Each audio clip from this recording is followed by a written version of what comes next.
हातकणंगले तालुक्यातील रांगोळी ग्रामपंचायतीचा सदस्य लखन बेनाडे याच्या खून प्रकरणी राजारामपुरी पोलिसांनी आणखी तिघांना अटक केली आहे. राजारामपुरी पोलीस ठाण्याचे निरीक्षक सुशांत चव्हाण यांनी ही माहिती दिली आहे. लखन बेनाडे हा 10 तारखेपासून मिसिंग होता. 18 तारखेला त्या 16 तारखेपर्यंत त्याचा काही तपास लागला नाही. त्यानंतर स्थानिक गुन्हे अन्वेषण शाखेला माहिती मिळाली की त्याचा खून करण्यात आलेला आहे.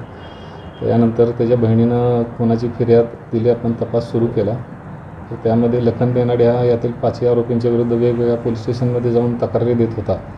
हे कारण त्याचा राग मनात धरून, तसंच सोशल मीडियावर देखील त्यांच्याबद्दल आक्षेपार्ह पोस्ट टाकत होता. त्याचा राग मनात धरून ह्या 5 आरोपींनी त्याचा खून केला व खुनाचे शरीराचे तुकडे करून वेगवेगळ्या नदीत टाकलेले आहेत.